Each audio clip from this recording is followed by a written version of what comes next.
Assalamualaikum warahmatullahi wabarakatuh. Perkenalkan, nama saya Rainanda Naina Atalah. Saya dari Prodi Ilmu Al-Quran dan Tafsir, Fakultas Usuluddin dan Filsafat, kelas C4 semester 1. Pada video kali ini saya akan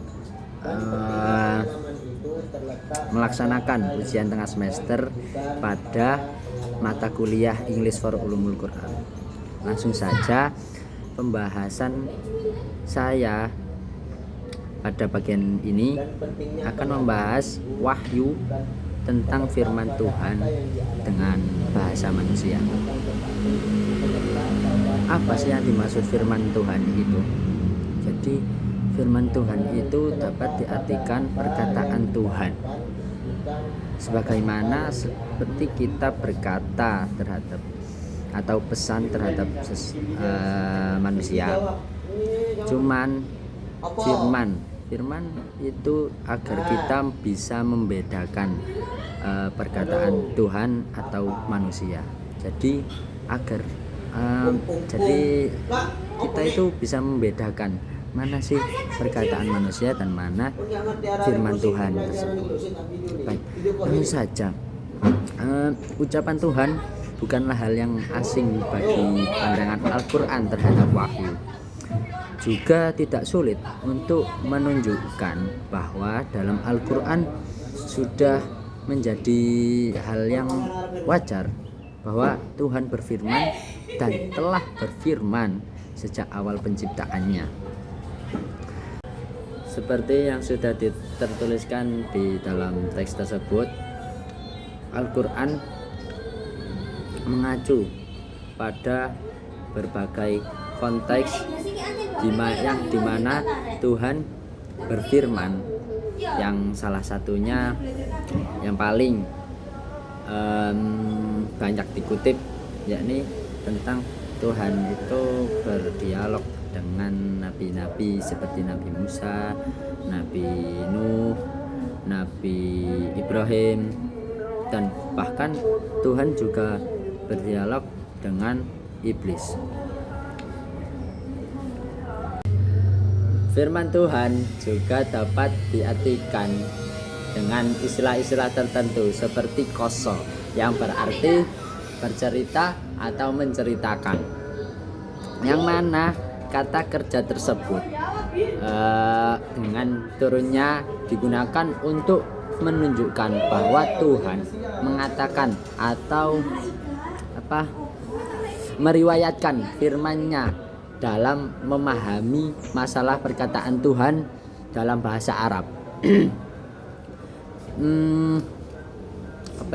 Manusia salah satu pemilihannya adalah untuk menekankan perbedaan antara wahyu yang berkaitan dengan ucapan Tuhan pada tingkat yang tak terlihat, yakni tingkat gaib.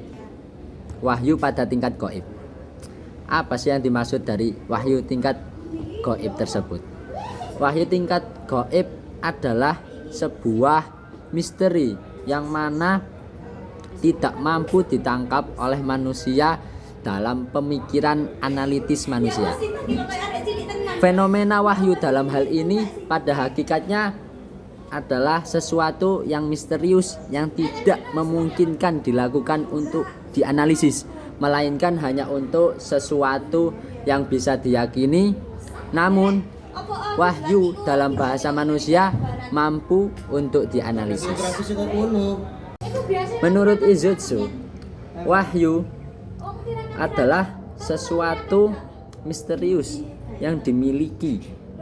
Sumber utama wahyu dalam Islam adalah Al-Quran, kitab suci yang menjadi sumber ajaran Islam yang utama dan merupakan pedoman hidup tentunya untuk umat Islam. Selain Al-Quran, juga ada hadis yang berisikan ucapan atau tindakan Nabi Muhammad SAW, juga merupakan sumber penting dalam memahami Islam.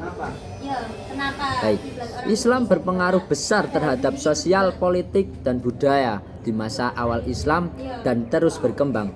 Faktor sosial politik yang timbul berperan penting dalam membentuk dan mengembangkan ajaran Islam. Maka dari itu, Islam sebagai wahyu terutama Al-Quran tetap menjadi rujukan paling utama. Lalu kemudian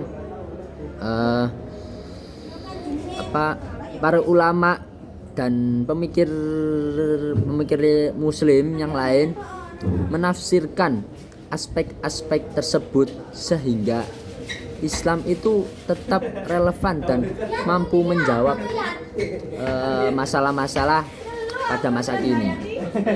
Seperti halnya contoh perdagangan. Nah, pada masa Nabi, perdagangan dilakukan dengan sederhana. Namun seiring berjalannya waktu dengan perkembangan zaman, dengan munculnya konsep jual beli online misalnya, menuntut juga para ulama untuk memberikan fatwa yang relevan dengan transaksi cara tersebut. Begitu. Dari pembahasan teks tersebut saya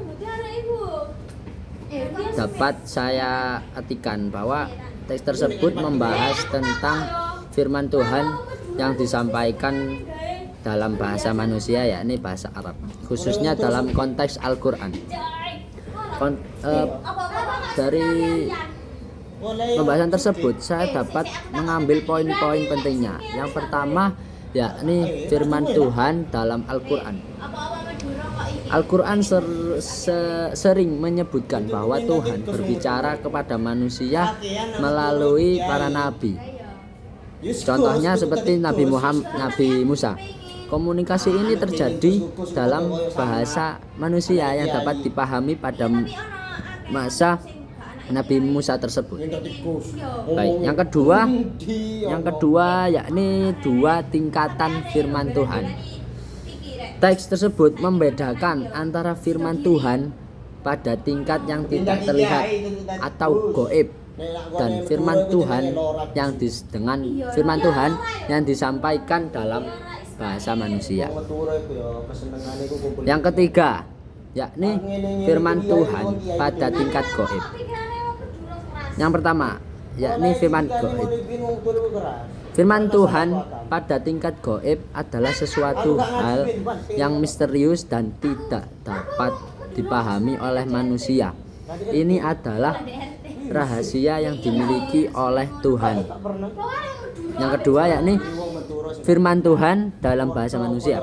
Firman Tuhan dalam bahasa manusia yang disampaikan secara bahasa manusia tersebut, seperti Al-Quran, dapat ditafsirkan atau dapat dipahami oleh manusia. Meskipun begitu, tetap ada aspek-aspek yang mungkin kurang dipahami manusia yang berasal dari Tuhan. Kesimpulan yang dapat saya ambil dari pemahaman saya pada teks ini yakni firman Tuhan dalam bahasa manusia dapat dianalisis. Tetap ada aspek melampaui pemahaman manusia. Ini karena firman Tuhan pada dasarnya adalah sesuatu yang misterius atau gaib dan berasal dari dunia yang tidak terlihat. Sekian yang dapat saya sampaikan. Kurang melebihnya saya mohon maaf apabila saya ada salah kata atau kurang berkenan, saya mohon maaf. Terima kasih atas waktunya. Wassalamualaikum warahmatullahi wabarakatuh.